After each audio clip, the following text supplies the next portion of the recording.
Good morning, everyone, and thank you for joining us in our online information session. This session will be covering information about our programs and course offerings, and also the admissions process, as some of you already have some questions about that. And before we begin, I'd like to acknowledge that UBC Point Grey campus is located on the traditional and unceded territory of the Musqueam people, who for millennia have passed on their culture, history, and traditions from one generation to the next on this site. Now, a bit of a Zoom housekeeping. Please turn off all microphones during the presentation to reduce the background noise.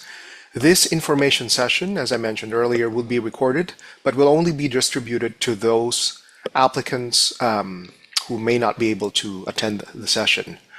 And as much as we'd like to see your faces, you may turn off your camera during the presentation if you would like to remain anonymous. And if any point you have any questions, feel free to type it on the chat box. I will be monitoring that during our Q&A. So this would be our overview of our agenda. So first we will have our introduction and the MA and PhD program overview, and also some of the related research centers that we have, as well as the graduate program outcomes that we have in our unit. And then we go to the application requirements and then the Q&A. I might breeze through this a little bit fast because I'd like to dedicate a little bit more time for the question and answer portion. So with us today is Professor Gyang Ho Jeong. He is our Associate Professor and Director of the Graduate Program. And also myself, my name is Christopher Fernandez. I'm the Graduate Program Coordinator, and I deal with the day-to-day operations of the Graduate Program. So let's jump ahead with the MA program overview. So the MA program requirements is quite straightforward. You are required to do 6 courses of coursework. And you do that in your term 1 and term 2, and I'll explain that later. Excuse me. And then you do your MA thesis. Your MA thesis is an independent research, and you will have a supervisor to help you around with that. Majority of our students finish in 1 year, so our MA program is designed as a 1-year program as a sort of a bridging point towards PhD studies. Our course offerings, and these are just like touching on the broad field areas, so our core subjects would be political theory, comparative politics, international relations, Canadian politics, US politics. And outside the department, you may also supplement with some subspecialties. So if you want to do indigenous politics, public policy, Asian studies, or economics, you are able to do so with those various departments. Now, this MA program timeline is what I am referring to. In terms of what is expected term to term. So if you are in the MA program, usually for your first term, that's the September term or the fall term, you will take your 3 courses and then you'll have a full TA-ship. In the spring term, which is January to April, that's also, again, 3 graduate seminar courses plus a TA work. And during the summer term is when you would be writing your thesis. And that's usually built on a graduate seminar course. And that's also when you, around August, July, August is when you will have your thesis defense. Now, we also do have a co-op option. And when we say it's optional, it's not mandatory. And so for students who would like to be part of that co-op term, instead of writing the thesis in the summer, you will do your co-op during the summer. So naturally, it extends your program for 1 more semester. And this would be the general timeline. So you'll do the same thing in the fall and the spring, your 3 courses and TA work, but in the summer you'll do your co-op, and then you'll come back during the fall, which is the following September, to work on your thesis. In terms of MA funding, we do offer a full-time TA assistantship, so around $15,800 per year. For international students, we have the International Tuition Award, which is $3,200 per year, and that's directly applied to your tuition so that your tuition fee is comparable close to the domestic fees, which is with the domestic fee, it's around 6,500 per year. For domestic students, you may apply for SHRC funding, and that would give you $27,000 a year for domestic. And unfortunately, I don't think that's open to international students yet at this point. And then for travel and conference support, if you're attending, say, a local conference, you may also apply for the travel grant and conference support from the Faculty of Graduate Studies, and that will give you $500. Now for the PhD program overview. Coursework requirement is a lot more. So, instead of the usual 6 for the MA, you'll do twice. So you get 12 courses, which is 36 credits. If you have a previous master's degree, you may ask for transfer credits, and that's maximum of 3 courses. And that would lessen your course taking by about a semester, right? Apart from that, you will need to engage in a comprehensive examination and write your prospectus. And a prospectus is basically your proposal of what you want to do for your dissertation. And of course, you do your dissertation proper and defense. Now, the PhD timeline is a lot more elaborate, and we usually expect students to stay within the program for around 6 years. And this would be the timeline model for it, which is your year 1 and 2 would be focusing on coursework and some RA or TA-ship work. But in year 3, you're starting to engage in what we call a very independent research, a very unstructured research in where you would do your dissertation prospectus, and you're now starting to become a scholar, and so that is where the sort of like the informal process begins. In year 4 and 5, that is when you enter into your research and dissertation writing proper. You may still do some RA or TA work or be teaching your own course as a sessional. And then this is also the time that we expect you to publish. You're already networking with other scholars. And then by year 6 is the completion of your dissertation. And this is where you start applying for tenure track positions and postdocs positions. You present at conferences and you submit papers for publication. For PhD funding, because you stay for longer, it's guaranteed funding for the first 5 years, so that's some living stipend and full tuition coverage, and also partial funding and RA-ships for year 6. We do still encourage students to apply for tri-agency. In fact, that's going to be required, particularly if you're given a full funding, because that's a huge sum. Like we are. The program, or your graduate program rather, is going to be, the expectation is that it would be SHRC funded. And SHRC is this granting agency for which the Social Science and Humanities Council here in Canada, where as scholars, they are the primary sort of like support for scholars. You may also still apply for travel and research support and other training during the time of your program. For the PhD. So as part of our additional PhD support, you may also apply for what we call local departmental funding. You have your dissertation research if you want to do your field work. Say you need to go to Africa to do survey analysis or anything like that. We do have some funding for that. As well as RA support. Now, RA support comes directly from the funding of your supervisor. Usually, it's also coming from their own SHRC funding, and they are all allocated a certain amount of funds so that you may do your independent research. Conference attendance we do support as well. We encourage students, especially those who have advanced to candidacy, to present their research papers at various conferences. That could be the American Political Science Association, APSA, Canadian Political Science Association, CPSA, ISA, International Studies Association, all of these like major conferences that we do encourage students to go. We do also have what we call methods training, and we pride ourselves to be able to support our students in methods training, and that's summer methods schools and institutes like the ICPSR or the IQMR. And this would supplement already what the methods training that we have to offer in our department.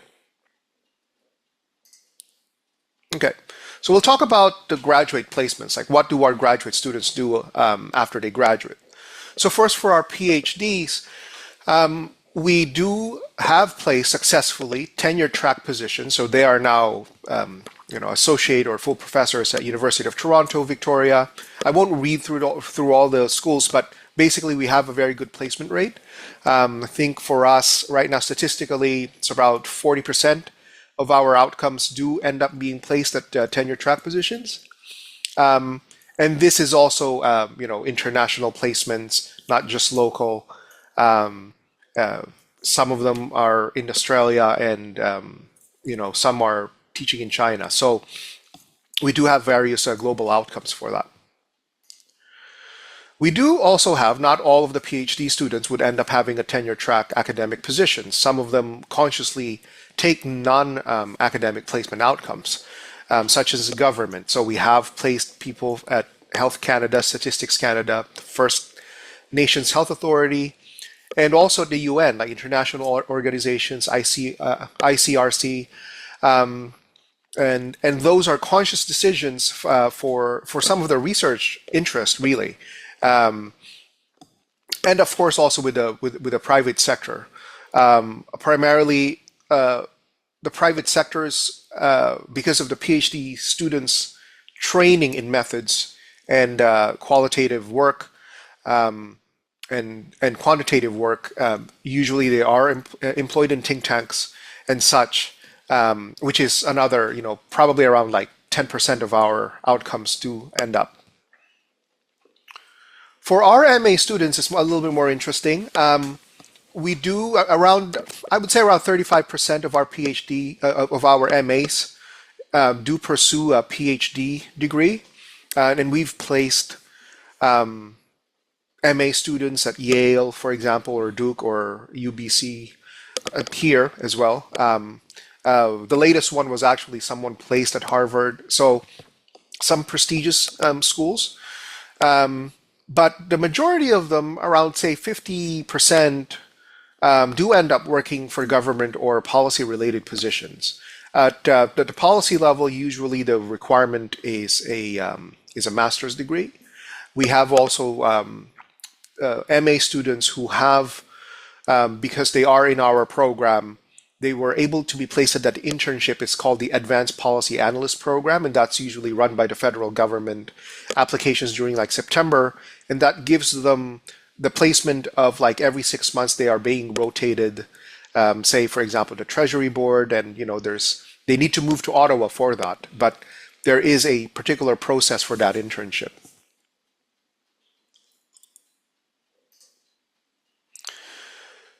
Now we do also have our related centers and institutes, and this just gives you a sense, right? And I won't read through all the centers, but this just gives you a sense of if you are particularly interested, for example, in the research of migration.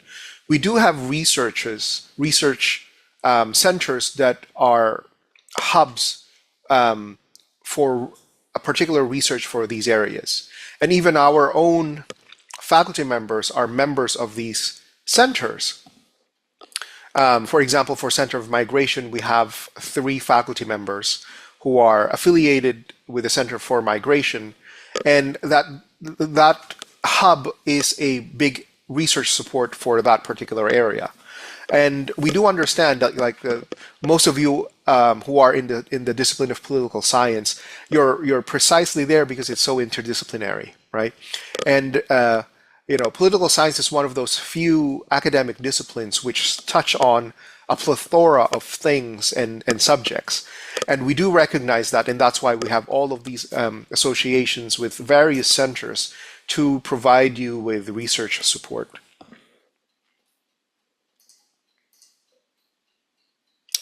I mentioned this earlier, the experiential co-op opportunity, and this is a 4-month paid work, right? And this is open to both the domestic and international students.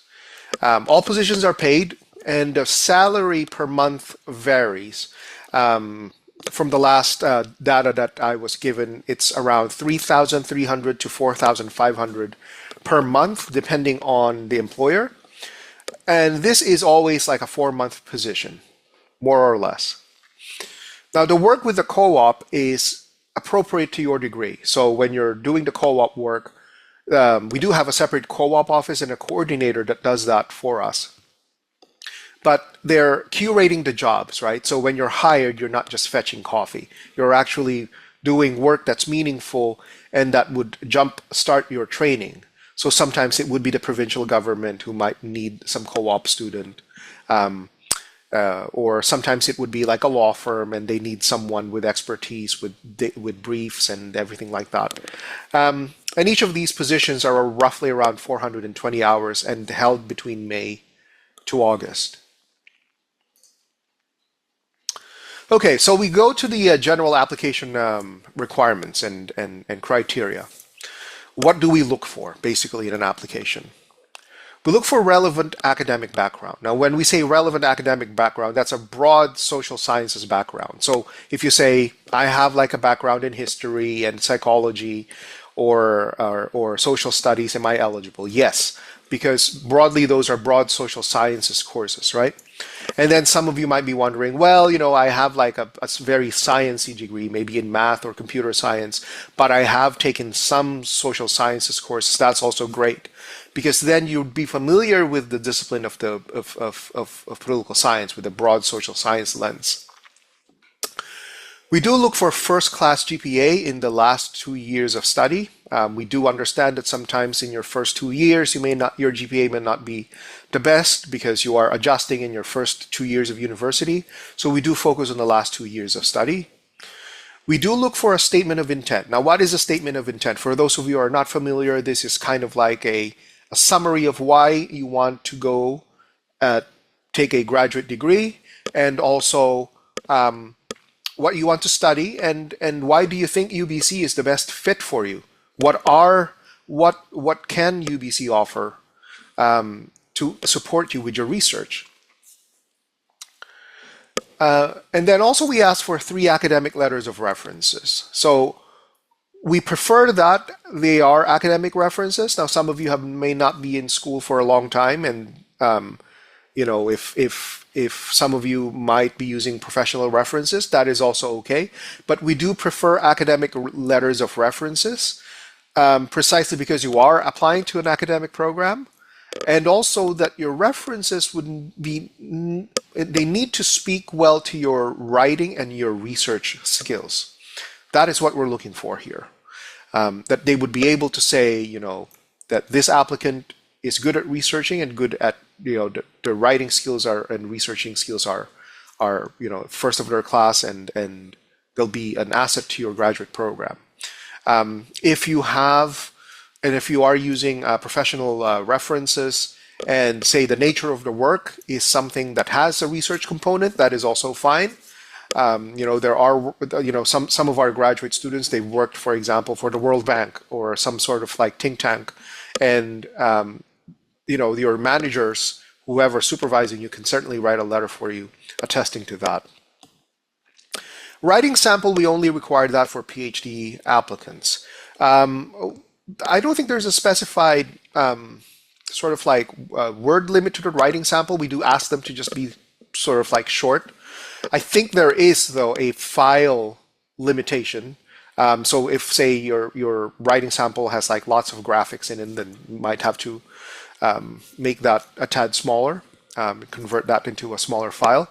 But for the writing sample, what we are looking for is a sort of like a broad take of your research. So usually for PhD students, they will submit something of their MA thesis.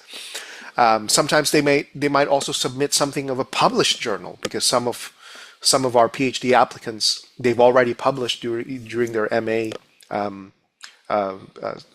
study, right? So these things are what we look for in terms of a writing sample, something that's very, very academic, right? Something that speaks well and that complements your statement of interest. And then we also require a CV and resume. So some of you might have work experience with government. If you have been volunteering, for example, if in politics, and it shows that you're really engaged and interested in the discipline, that also helps. Especially, some of it might be, say, you're working at a volunteer for anything for community engagement. That shows and especially if you can tie that into your statement of interest, all the more better, right? Now, GRE. GRE is required for PhD applicants without a Canadian degree. We ask this as a requirement if you don't have a previous master's degree or undergraduate degree from Canada. And this helps us really in terms of the assessment for the admissions committee, in terms of another arm's length agency that can help us ascertain the potential for research. This is not required if you have a Canadian degree. It's recommended though if you are able to prepare for it, because the GRE does take a lot of preparation. We also accept GRE Home Edition if that's available in your place of residency. Now, TOEFL and IELTS, if your degree is from if your degree is from a non-English institution. So if your degree is from the UK, Australia, Canada, US, you don't need to provide a TOEFL or an IELTS. But if your degree is not primarily from an English language granting institution, we do require that. In fact, I think now part of the study permit application requires that. So that is kind of like a hard requirement if you are applying from an international institution. Now, the last point here is that it's also helpful to identify the faculty member that you would like to work with. Now, in that application form, and I do encourage everyone who is able to start their application, you don't necessarily need to submit it, because you can save your application and then come back to it at a later time. It's helpful for you to identify which faculty member that you would like to work with. Now, we do have on our website as well a profiles page where you can see all the faculty members, also with their link to their CV and publications. So say, for example, if you're engaged in environmental politics and you're thinking of, thinking about microplastics or anything, then you'll see that with Peter DeVerne. And say if you're thinking of more like Canadian politics lens, but also with the environment, that might be Kathy Harrison, for example. I'm just citing examples here, but it's very important to also do your own research when you're looking for potential supervisors. Okay, application deadlines. So for us, for PhD, it's a little bit early. It's December 15, 2025. And then for our master's program, that's going to be January 7, 2026. And this would be both for the September 2026 start date. Okay, so now that we go to the Q&A session, I will now stop recording.